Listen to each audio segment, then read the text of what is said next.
आज की प्रवचन में हम सभी जानेंगे कि किस श्राप के कारण स्त्री समय से पहले ही विधवा हो जाती है और ऐसे कौन से कार्य हैं जो एक पतिव्रता स्त्री को अपने जीवन में कभी नहीं करने चाहिए, जिसकी वजह से स्त्रियां समय से पहले ही विधवा हो जाती है। सभी माताओं बहनों से विनम्र निवेदन है कि इस पवित्र कथा को पूरा अवश्य सुने और अपने जीवन में इसके संदेश को अपनाएं। चलिए आपका ज्यादा समय न लेते हुए इस ज्ञानवर्धक कथा को प्रारंभ करते हैं। एक बार की बात है जब भगवान विष्णु के सबसे बड़े भक्त और त्रिलोक में विचरण करने वाले देव ऋषि नारद मुनि जब अपनी वीणा हाथ में लिए हुए आकाश मार्ग से विचरण कर रहे थे, तब उन्होंने आकाश मार्ग से खड़े होकर धरती लोक की ओर दृष्टि डाली। उन्होंने देखा कि धरती लोक में एक सुंदर बगीचे में कुछ स्त्रियां फूल तोड़ रही थी। वे सभी स्त्रियां देखने में लगभग एक ही उम्र की प्रतीत हो रही थीं। उनके चेहरे पर युवा अवस्था के लक्षण स्पष्ट थे, परंतु देवर्षि नारद ने जब गौर से देखा तो उन्हें एक विचित्र बात दिखाई दी। उसमें से एक औरत के माथे पर सिंदूर नहीं था। वह साफ सफेद वस्त्र धारण किए हुए थी और विधवा हो चुकी थी।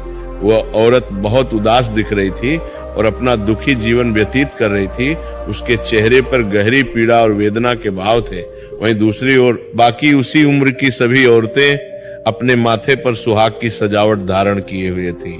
उनके माथे पर सिंदूर, गले में मंगलसूत्र और हाथों में चूड़ियां शोभायमान थीं। वे सब अपने अपने पतियों के साथ सुख शांति से अपना जीवन व्यतीत कर रही थी। उनके चेहरे पर प्रसन्नता और संतोष के भाव स्पष्ट थे। ये अद्भुत और विचित्र दृश्य देखकर देवर्षि नारद के मन में कई प्रश्न उठने लगे। उन्होंने सोचा कि यह सभी स्त्रियां लगभग एक ही आयु की हैं, एक ही समय में विवाह हुए होंगे, फिर एक विधवा क्यों होगा और बाकी सुहागिन क्यों है? इस रहस्य को जानने की जिज्ञासा से भरे हुए देव ऋषि नारद सीधे जा पहुंचे पाप पुण्य के हिसाब से मनुष्यों को दंड देने वाले और धर्म के रक्षक देवता यमराज के विशाल दरबार में, यमलोक के भव्य दरबार में पहुंचकर देवर्षि नारद ने अत्यंत विनम्रता से, हे धर्मराज, हे न्यायप्रिय देवता, आज मैं आपके समक्ष कुछ महत्वपूर्ण प्रश्नों के उत्तर जानने के प्रयोजन से उपस्थित हुआ हूं। मुझे आशा है कि आप मेरी जिज्ञासा अवश्य शांत करेंगे। तब धर्मराज यमराज अपने सिंहासन पर विराजमान होते हुए अत्यंत शांत और गंभीर स्वर में कहते हैं, हे देव ऋषि, हे त्रिलोक में विचरण करने वाले भगवान के प्रिय भक्त, आप कहिए आपका वह प्रश्न कौन सा है? यदि मैं आपके प्रश्नों के उत्तर को देने में समर्थ हुआ तो मैं अवश्य ही आपको उसके बारे में विस्तार से बताऊंगा। आपकी शंका का समाधान करना मेरा कर्तव्य है। तब देवर्षि नारद जी अपनी बात आगे बढ़ाते हुए कहते हैं, हे धर्मराज, हे न्याय के देवता, आज जब मैं अपनी वीणा लिए हुए आकाश मार्ग से विचरण कर रहा था, तब मैंने धरती लोक में एक अत्यंत विचित्र और आश्चर्यजनक दृश्य देखा। मैंने देखा कि एक सुंदर बगीचे में कुछ स्त्रियां फूल तोड़ रही थी। वे सभी देखने में लगभग एक ही उम्र की प्रतीत हो रही थी। लगता था मानो उनका जन्म भी एक ही समय में हुआ हो। परंतु हे धर्मराज, उसमें से एक औरत विधवा हो चुकी थी। उसके माथे पर सिंदूर नहीं था और वो बहुत दुखी और उदास दिख रही थी। उसकी आंखों में आंसू थे और वो अपना कष्टमय जीवन व्यतीत कर रही थी। वहीं दूसरी ओर बाकी उसी उम्र की सभी औरतें सुहागिन थीं और अपने अपने पतियों के साथ अत्यंत सुख शांति और समृद्धि से अपना जीवन व्यतीत कर रही थी। उनके चेहरे पर प्रसन्नता और संतोष झलक रहा था। देवर्षि नारद आगे कहते हैं, हे धर्मराज, इस विचित्र दृश्य को देखकर मेरे मन में कई प्रश्न उत्पन्न हो गए हैं। मुझे आपसे बस 3 महत्वपूर्ण बातें जाननी है। मेरा पहला प्रश्न यह है कि आखिर ऐसी कौन सी स्त्री है जो समय से पहले ही विधवा हो जाती है और फिर सारी उम्र दुखी और कष्टमय जीवन व्यतीत करती है? मेरा दूसरा प्रश्न यह है कि किस प्रकार की स्त्री को उसके जीवन में कभी सुख शांति और समृद्धि की प्राप्ति नहीं होती? और मेरा तीसरा प्रश्न यह है कि वो कौन सी विशेष चीज है जो एक पत्नी अपने पति के बार बार मांगने पर भी अपने पति को कभी नहीं देती और नहीं देनी चाहिए? इस तरह देव ऋषि नारद के तीनों गहरे और विचारणीय प्रश्नों को ध्यान पूर्वक सुनकर धर्मराज यमराज मुस्कुराते हुए कहते हैं, हे देव ऋषि नारद जी, हे ज्ञान के जिज्ञासु, तुम जिन स्त्रियों की बात कर रही हो उनमें से एक स्त्री वास्तव में समय से पहले ही विधवा होकर अपना दुखद और कष्टमय जीवन व्यतीत कर रही है। वहीं दूसरी ओर अन्य सभी स्त्रियां सुहागन हैं और अपने अपने पतियों के साथ अत्यंत खुशी और हर्ष के साथ सुखी जीवन बिता रही हैं। तुम ये जानना चाहते हो कि आखिर ऐसा क्यों है, यह रहस्य क्या है? यमराज आगे कहते हैं, तो सुनो हे देवर्षि, मैं तुम्हें इन सभी गुण प्रश्नों का उत्तर एक अत्यंत रोचक और शिक्षाप्रद कथा के माध्यम से देना चाहता हूँ। इस कथा को बहुत ही ध्यान और एकाग्रता से सुनना, क्योंकि यह कथा केवल एक कहानी नहीं बल्कि जीवन का एक महत्वपूर्ण सत्य है। ध्यान रखना कि जो व्यक्ति आधी अधूरी कथा सुनते हैं उन्हें आधा अधूरा ही ज्ञान प्राप्त होता है, जो जीवन में कभी काम नहीं आता और ना ही किसी के हित में होता है। परंतु यदि तुमने इस कथा को पूर्ण एकाग्रता और धैर्य के साथ सुना तो तुम्हारे तीनों प्रश्नों के उत्तर इस कथा को सुनने के पश्चात स्वतः ही तुम्हें मिल जाएंगे। फिर देवर्षि नारद अपने हाथ जोड़कर अत्यंत विनम्रता से कहते हैं, हे धर्मराज, हे न्याय के देवता, मैं आपको वचन देता हूँ, मैं आपके श्रीमुख से निकली इस पवित्र कथा को पूर्ण एकाग्रता और ध्यान से सुनूंगा। मैं एक एक शब्द को अपने हृदय में धारण करूंगा और इस कथा के समाप्त होने के बाद मैं संसार की समस्त नारियों तक, समस्त स्त्रियों तक इस महत्वपूर्ण कथा को आपके माध्यम से अवश्य पहुंचाऊंगा, ताकि वे सभी इससे शिक्षा ले सकें। देवर्षि नारद की यह दृढ़ संकल्प भरी बात सुनकर यमराज संतुष्ट होते हुए कहते हैं, हे देवर्षि नारद, हे भगवान के प्रिय भक्त, सबसे पहले मैं तुम्हें उस पतिव्रता स्त्री की विस्तृत कहानी सुनाना चाहता हूं जो सुहागन बनकर अत्यंत सुखी जीवन जी रही है। और हे देवर्षि, जिस सुहागन स्त्री की तुम बात कर रही हो वह स्त्री और कोई नहीं बल्कि कौशल देश के महाराज के एक साधारण नौकर की धर्मपत्नी है। वह नौकर यद्यपि गरीब था, परंतु उसका हृदय बहुत विशाल और पवित्र था। वह स्त्री जिस नौकर की पत्नी है, उस नौकर को अपनी पत्नी पर पूरा और अटूट विश्वास है। वह हमेशा कहता रहता है कि मेरी पत्नी एक सच्ची चरित्रवान, पवित्र और पतिव्रता स्त्री है। वह नौकर अपनी पत्नी की प्रशंसा नगर में हर किसी से किया करता है और अपने सभी साथियों से, अपने मित्रों से गर्व के साथ अपनी पत्नी के गुणगान किया करता है। फिर धर्मराज आगे की कथा सुनाते हुए कहते हैं, हे देवजस्सी नारद जी, धीरे धीरे उस नौकर की पतिव्रता पत्नी की चर्चा और प्रशंसा समस्त नगर में होने लगी। लोग आपस में कहने लगे कि कौशल नरेश के नौकर की पत्नी बहुत ही सती, सावित्री और पतिव्रता स्त्री है। धीरे धीरे ये बात फैलते फैलते हुए राजा के विशाल दरबार में भी जा पहुंची। जब राजा ने अपने दरबार में ये बात सुनी तो उन्हें भी जिज्ञासा हुई। राजा ने तुरंत अपने उस नौकर को अपने दरबार में बुलवाया। जब वो नौकर राजा के सामने उपस्थित हुआ तो राजा ने उस नौकर से गंभीरता से पूछा, हे नौकर, मैंने सुना है कि तुम हर किसी से, नगर के हर व्यक्ति से ये कहते फिरते हो कि तुम्हारी पत्नी एक चरित्रवान, पवित्र और पतिव्रता स्त्री है। क्या वास्तव में, सच में तुम्हारी पत्नी एक चरित्रवान और पतिव्रता स्त्री है? और क्या तुमको पूरा विश्वास है, पूर्ण आस्था है कि तुम्हारी पत्नी एक पवित्र स्त्री है और तुम्हारे अलावा किसी भी पराये मर्द को, किसी अन्य पुरुष को आंख उठाकर भी नहीं देखती? क्या इस बात का, इस दावे का कोई प्रमाण, कोई सबूत तुम्हारे पास है? राजा की इस गंभीर बात को सुनकर नौकर ने अत्यंत दृढ़ता और विश्वास से भरे स्वर में कहा, हे महाराज, हे कौशल नरेश, मुझे अपनी धर्म पत्नी पर पूरा और अटूट विश्वास है। मुझे पूर्ण आस्था है कि वह एक सच्ची पतिव्रता स्त्री है। मेरी पत्नी अत्यंत पवित्र और संस्कारी है। मेरे अलावा वह किसी भी पराये मर्द को, किसी अन्य पुरुष को नहीं देखती और ना ही उनसे बात करती है। नौकर की इस दृढ़ विश्वास भरी बात को सुनकर राजा के एक चतुर और अनुभवी मंत्री ने, जो दरबार में उपस्थित था, व्यंग्य भरे स्वर में कहा, क्षमा चाहता हूं महाराज, परंतु ऐसा कैसे हो सकता है कि एक स्त्री किसी अन्य पुरुष को न देखे? यह तो बिल्कुल असंभव है, ये नहीं हो सकता। हे महाराज, ये नौकर बस बातें बना रहा है। फिर वो मंत्री अपने अहंकार और घमंड में आकर राजा से कहने लगा, हे महाराज, यदि मैं इस नौकर की बात को गलत साबित कर दूं, यदि मैं इसकी पत्नी का पतिव्रता धर्म नष्ट कर दूं, यदि मैं इसे सबके सामने झूठा साबित कर दूं तो इस नौकर को क्या सजा मिलनी चाहिए? यह सुनकर नौकर ने तुरंत कहा, हे महाराज, हे न्याय प्रिय राजा, यदि महामंत्री जी किसी भी तरह से मेरी पत्नी का पतिव्रता धर्म नष्ट कर देते हैं, यदि वे सफल हो जाते हैं तो आप मुझे फांसी की कठोर सजा दे देना, मैं इसके लिए तैयार हूं। परंतु महाराज, यदि महामंत्री जी मेरी पत्नी का पतिव्रता धर्म खंडित नहीं कर पाए, यदि वे असफल रहे तो इनको भी कुछ उचित सजा अवश्य मिलनी चाहिए। न्याय दोनों पक्षों के लिए समान होना चाहिए। नौकर की यह दृढ़ और साहसी बात सुनकर राजा ने सोच विचार करके निर्णय लिया और कहा, यदि मंत्री असफल रहा तो उसे भी फांसी की सजा दी जाएगी।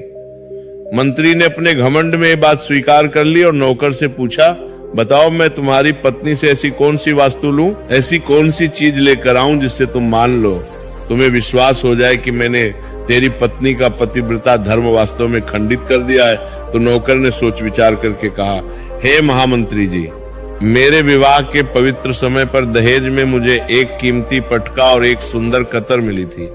ये दोनों चीजें मेरी पत्नी ने बहुत ही सावधानी और प्रेम से संभाल कर रखी है, क्योंकि ये दोनों चीजें एक पतिव्रता स्त्री के लिए सुहाग की पवित्र निशानी है। यदि तुम ये दोनों मूल्यवान चीजें मेरी पत्नी से लाकर मुझे यहाँ दिखा दोगे तो मैं मान जाऊंगा, स्वीकार कर लूंगा कि मेरी पत्नी का पतिव्रता धर्म महामंत्री जी आपने नष्ट कर दिया है।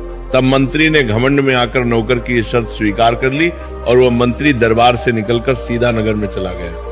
वो नगर में जाकर एक ऐसी स्त्री को ढूंढने लगा जो जादू टोना करने में निपुण थी, जो तंत्र मंत्र जानती थी। जो काम संसार में कोई नहीं कर पाता था, वह काम वह जादू टोना करने वाली स्त्री अपनी कुटिल बुद्धि और चालाकी से कर देती थी। फिर मंत्री ने जब उस स्त्री को ढूंढ लिया तो उसे सारी बात विस्तार से बताई और कहा, सुन, तू किसी भी तरह से कैसे भी करके उस नौकर की पत्नी से मेरा संबंध बनवा दे, उसे बहका दे, उसे भ्रमित कर दे। इसके बदले तुझे जितना धन चाहिए, जितना सोना चांदी चाहिए, मैं उतना धन देने को तैयार हूं। मैं तुझे माला माल कर दूंगा। इस तरह मंत्री की बात सुनकर वह चालाक स्त्री सोच में पड़ गई और कहने लगी, हे मंत्री जी, आपको कहने में बहुत आसान लगता होगा, किंतु वास्तविकता में ऐसा कुछ भी नहीं है। यह बहुत कठिन कार्य है। तुम जिस औरत के बारे में बात कर रहे हो, वो औरत एक सच्ची पतिव्रता नारी है। वो अत्यंत पवित्र और संस्कारी है।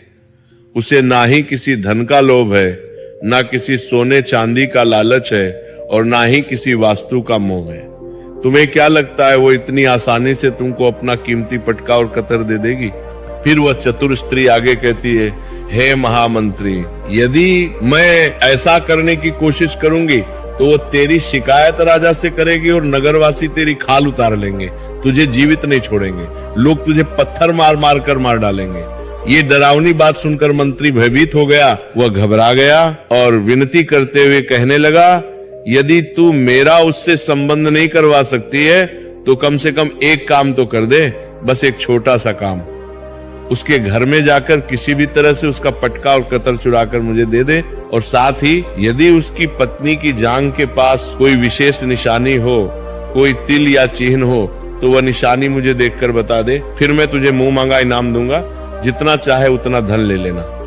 तुझे जितना धन चाहिए, जितनी दौलत चाहिए, उतना धन मैं तुझे अवश्य दूंगा। बस तू किसी भी तरह मेरा ये काम कर दे, मुझे बचा ले।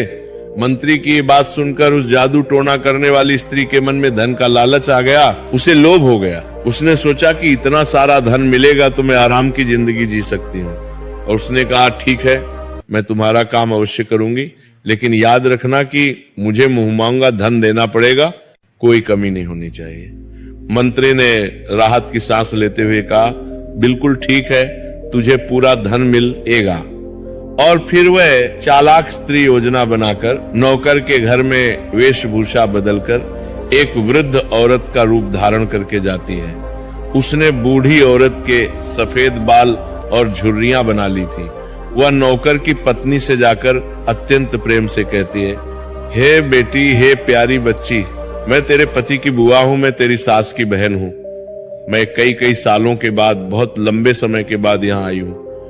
फिर उस सीधी सादी और भोली नौकर की पत्नी ने विनम्रता से कहा, आप इतने लंबे सालों के बाद आए हैं, इतने समय बाद पहली बार आई हैं, इसीलिए मैंने आपको पहले कभी देखा नहीं है, इसीलिए मैं आपको पहचान नहीं पाई, माफी चाहती हूँ। और इस प्रकार वह कुटिल स्त्री उस नौकर के घर में बुआ बनकर रहने लगी। नौकर की सीधी सादी और भोली पत्नी ने उस स्त्री को अपनी बुआ समझकर बहुत आदर सम्मान दिया, उसकी खूब सेवा की। मगर उस निर्दोष स्त्री को बिल्कुल भी पता नहीं था कि इस जादू टोना करने वाली कुटिल स्त्री को मंत्री ने उसके साथ छल करने के लिए, धोखा देने के लिए और उसका पतिव्रता धर्म नष्ट करने के लिए भेजा है। अब वो चालाक स्त्री नौकर के घर में बड़े मजे से रहने लगी और नौकर की पत्नी के ऊपर झूठा प्यार और स्नेह लुटाने लगी, उसे बहलाने फुसलाने लगी। कुछ दिन बीत गए। एक दिन नौकर की पत्नी अपने नित्य क्रम के अनुसार स्नान करने के लिए स्नान गृह में गई। फिर उसके थोड़ी ही देर बाद वह चालाक स्त्री भी नौकर की पत्नी के पास स्नान गृह में जाकर बड़े प्यार से उसकी पीठ और कमर रगड़ने लगी। उस सीधी सादी पतिव्रता औरत ने बहुत शर्म और संकोच से मना किया और कहा, नहीं बुआ जी, आप ये मत करो, मैं खुद कर लूंगी। फिर भी वह कुटिल स्त्री नहीं मानी और बड़े प्यार भरे स्वर में कहने लगी, अरे बेटी, तुम मुझे अपनी बेटी से भी ज्यादा प्यारी लगती हो, तुम मेरी आंखों का तारा हो, तो मना मत करो, शर्माओ मत। काफी दिनों के बाद, तो लंबे समय के बाद मेरी और तुम्हारी मुलाकात पहली बार हुई है, मुझे अपनी सेवा करने दो। और ऐसा कहकर वह धूर्त स्त्री उसे बातों के माया जाल में, प्रेम के जाल में उलझाने लगी। और फिर मौका देखते ही, अवसर पाते ही उसने उस पतिव्रता औरत के गुप्तांग के पास की जांघ पर ध्यान से देखा और उसे वहां एक तिल दिखाई दिया। उस चालाक जादू टोना करने वाली स्त्री ने उस तिल को अच्छे से देख लिया और उसका काम बन गया। उसकी योजना सफल हो गई और जब स्नान करने के बाद वह नौकर की पत्नी घर के अन्य काम करने में व्यस्त हो गई, खाना बनाने और सफाई करने लगी, इसी बीच उस धूर्त स्त्री को पटका और कतर चुराने का सुनहरा मौका मिल गया। उसने इधर उधर देखा, चारों ओर नजर दौड़ाई और जब कोई नहीं था तो उसने चुपके से बड़ी चालाकी से पटका और कतर चुरा लिया। और फिर वहां से ये दोनों कीमती चीजें चुराकर तेजी से भाग गईं और सीधा जाकर मंत्री के विशाल महल में पहुंची। उसने मंत्री को पटका और कतर दे दिया और खुशी खुशी कहा, लो मंत्री जी, तुम्हारा काम हो गया। और सुनो, उस नौकर की पत्नी की जांघ पर, उसके गुप्तांग के पास एक काला तिल की निशानी है। अब मुझे मेरा मुंह मांगा धन दो। मंत्री बहुत प्रसन्न हुआ और उसे ढेर सारा धन देकर विदा किया। फिर मंत्री उस पटका और कतर को लेकर अपनी सफलता पर गर्व करते हुए सीधा राजा के भव्य दरबार में जा पहुंचा। वहां पहुंचकर उसने राजा से घमंड भरे स्वर में कहा, हे महाराज, हे कौशल नरेश, मैं नौकर की पत्नी के साथ 2 दिन रहकर आया हूँ और ये देखिए, ये पटका और कतर उसी ने प्रेमवश मुझे दिया है, उसने अपनी मर्जी से मुझे ये दे दिया। इस तरह मंत्री की ये चौंकाने वाली बात सुनकर राजा ने तुरंत अगले दिन पूर्ण दरबार लगाया। सभी मंत्रियों और दरबारियों को बुलाया और फिर राजा ने उस नौकर को भी दरबार में बुलवाया। फिर मंत्री ने पूरे भरे दरबार में सबके सामने पटका और कतर नौकर को दिखाते हुए व्यंग्य से कहा, देखो नौकर, यह है तुम्हारी पतिव्रता पत्नी की निशानी। महाराज, मैंने इस नौकर की शर्त पूरी कर दी। और फिर उसने भरे दरबार में ये भी घोषणा की, और हे महाराज, नौकर की पत्नी की बाईं जांघ पर एक काला तिल भी है जो मैंने अपनी आंखों से देखा है। ये सब सुनकर नौकर का दिल टूट गया, उसे बहुत गहरा धक्का लगा। वो मान गया, उसे विश्वास हो गया कि वास्तव में आज मेरी पत्नी ने अपना पतिव्रता धर्म पूरी तरह से नष्ट कर लिया है, भ्रष्ट कर दिया है। अब नौकर का अपनी प्यारी पत्नी से विश्वास पूरी तरह से टूट गया। राजा ने अपनी शर्त के मुताबिक न्याय करते हुए नौकर को फांसी की कठोर सजा सुनाई और 15 दिन बाद फांसी देने का आदेश जारी किया। राजा ने कहा, नौकर को ठीक 15 दिन के बाद फांसी के फंदे पर चढ़ाया जाएगा। अब नौकर की मृत्यु के दिन धीरे धीरे समीप आने लगे। हर दिन गुजरता गया और फांसी का दिन नजदीक आता गया। अंततः वह भयानक दिन आ ही गया जिस दिन उसे फांसी देना था। जब उस निर्दोष नौकर को फांसी के फंदे के पास लाया गया, जल्लाद तैयार खड़े थे, तो परंपरा के अनुसार उस नौकर से उसकी अंतिम इच्छा पूछी गई। फिर नौकर ने दुखी मन से कहा, हे महाराज, मेरी अंतिम इच्छा यह है कि मैं आखिरी बार, जीवन में अंतिम बार अपनी पत्नी से मिलना चाहता हूँ। मैं उससे पूछना चाहता हूँ कि उसने ऐसा क्यों किया। और इस तरह राजा ने दयालु होकर नौकर को आज्ञा दी। ठीक है, तुम अपनी पत्नी से अंतिम बार मिल सकते हो। तुम्हें कुछ घंटे का समय दिया जाता है। फिर नौकर कुछ घंटों की इजाजत लेकर अपने छोटे से घर गया। वहां पहुंचकर वो अपनी पत्नी से क्रोध और दुहक भरे स्वर में कहने लगा, तुमने मेरे साथ बहुत बड़ा विश्वासघात किया है, धोखा किया है, छल किया है। मैंने तुम पर इतना विश्वास करके, तुम्हारे प्रेम पर भरोसा करके राजा के सामने मंत्री संग ऐसी बड़ी शर्त लगाई थी। मैंने राजा के दरबार में गर्व से घोषणा की थी कि मेरी पत्नी एक सच्ची, चरित्रवान और पतिव्रता स्त्री है और उसके पतिव्रता धर्म को कोई भी नष्ट नहीं कर सकता। यदि कोई उसका पतिव्रता धर्म नष्ट कर देगा तो मुझे फांसी लगा देना। और देखो, तुमने मेरे विश्वास को तोड़ दिया, तुमने अपना पतिव्रता धर्म नष्ट कर दिया। अब मुझे कुछ ही घंटों में फांसी दे दी जाएगी, मेरी मृत्यु निश्चित है। तुमने मेरे साथ विश्वासघात किया है, धोखा दिया है। मैंने तुम पर इतना भरोसा करके तुम्हें घर पर अकेला छोड़कर गया था और तुमने ये कर दिया। नौकर की ये दुखभरी और क्रोधित बात सुनकर उसकी पतिव्रता पत्नी बहुत हैरान हुई। उसे कुछ समझ नहीं आया। फिर उसने अपने पति को पूरी सच्चाई बताई। उसने उस चालाक स्त्री की बात बताई जो उसके पति की बुआ बनकर उसके घर पर आई थी। उसने कहा, सुनो, मैंने कुछ भी गलत नहीं किया। एक बुआ आई थी जो आपकी बुआ बताकर आई थी। मैंने तो उनका बहुत आदर सम्मान किया। मुझे नहीं पता कि पटका और कतर कहां गए, मगर नौकर को अपनी पत्नी की सच्ची बातों पर बिल्कुल भी विश्वास नहीं हुआ। उसे लगा कि वो झूठ बोल रही है। वो उदास और निराश होकर वापस राजा के दरबार में पहुंच गया। फिर किसी कारणवश राजा ने उस नौकर की फांसी की सजा कुछ और दिनों के लिए टाल दी, स्थगित कर दी और उसे राज्य की कैद में डलवा दिया। अब नौकर की पतिव्रता पत्नी ने सोचा कि मुझे अपने निर्दोष पति को बचाना होगा, उसे न्याय दिलाना होगा। उसने एक योजना बनाई। वो राज दरबार में एक गणिका, एक नाचने गाने वाली सुंदर औरत की आकर्षक वेशभूषा धारण करके पहुंच गई। उसने सुंदर वस्त्र और आभूषण पहने थे। उसने राजा से अत्यंत विनम्रता से उनके सम्मुख अपना नृत्य दिखाने की आज्ञा मांगी। राजा ने उस स्त्री की अद्भुत सुंदरता देखकर, उसके मधुर स्वर को सुनकर नाचने की आज्ञा दे दी। फिर महल के नौकरों ने उसके नृत्य के लिए दरबार में सभी व्यवस्था की। संगीतकार बैठ गए, ढोलक और तबला बजने लगा। फिर उस नौकर की पतिव्रता पत्नी ने जब अपना मनमोहक नृत्य शुरू किया, जब वह नाचने लगी तो उसका सुंदर नाच देखकर राजा बहुत मोहित हुए, मंत्रमुग्ध हो गए। उसकी हर अदा, हर मुद्रा इतनी सुंदर थी कि पूरा दरबार मंत्रमुग्ध हो गया। और फिर राजा ने प्रसन्नता से कहा, मैं तुम्हारे अद्भुत नृत्य से बहुत बहुत प्रसन्न हुआ हूं। मांगो, तुम जो भी इच्छा करोगी, जो भी मांगोगे, मैं तुम्हें वो अवश्य दूंगा। फिर उस चतुर नौकर की पत्नी ने गंभीर स्वर में कहा, हे महाराज, आपकी इस पवित्र सभा में एक चोर है, एक अपराधी है जिसने मेरी बहुत कीमती सोने की अंगूठी चुराई है। मैं चाहती हूं कि उसे फांसी की सजा दे दीजिए। ये अजीब बात सुनकर राजा चौंक गए और कहा, ठीक है, लेकिन बताओ मेरे दरबार में तुम्हारा वह चोर कौन है? मैं उसको अवश्य फांसी की सजा दूंगा। और फिर उस नौकर की पतिव्रता स्त्री ने निडरता से कहा, हे महाराज, और कोई नहीं, आपके ही महामंत्री ने मेरी कीमती अंगूठी चुराई है। आप इनको न्याय के अनुसार फांसी की सजा दें।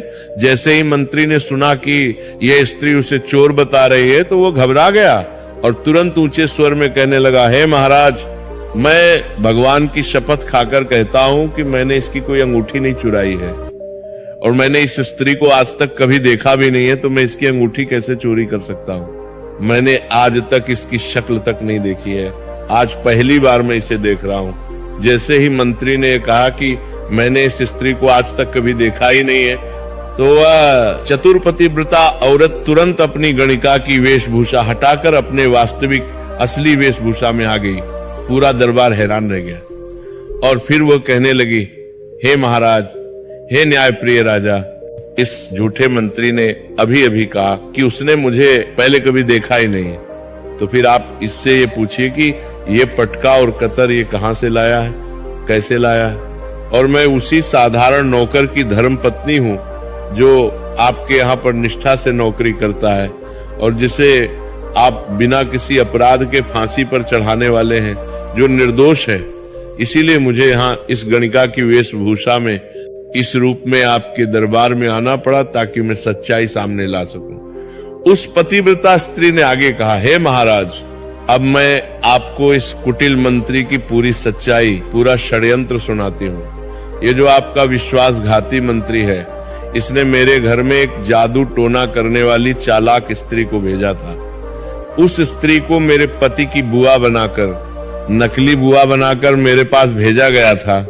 मैंने तो उसे सच में अपनी बुआ समझकर बहुत आदर सम्मान दिया, उसकी सेवा की, और उस धूर्त स्त्री ने मेरे साथ धोखे से, छल से मेरी जांघ के तिल का पता लगाया, मुझे धोखा दिया, और उसी कुटिल स्त्री ने ये पटका और कतर चुराकर इस मंत्री को दे दिया। और हे महाराज, आपके इस मंत्री ने उस स्त्री को इसके बदले बहुत सारा धन, बहुत सारी दौलत दी है, और मेरे साथ, मेरे निर्दोष पति के साथ यही बड़ा छल, यही षड्यंत्र हुआ है महाराज। और मैं आज भी एक सच्ची पतिव्रता हूं, मेरा चरित्र पवित्र है। उस स्त्री की सच्ची बात को सुनकर राजा को सब कुछ समझ आ गया। राजा ने तुरंत उस जादू टोना करने वाली स्त्री को बुलवाया, और फिर उस स्त्री ने राजा के डर से, राजदंड के भय से घबराकर मंत्री की सारी सच्चाई, पूरा षड्यंत्र राजा को बता दिया। सच्चाई जानकर राजा को बहुत क्रोध आया।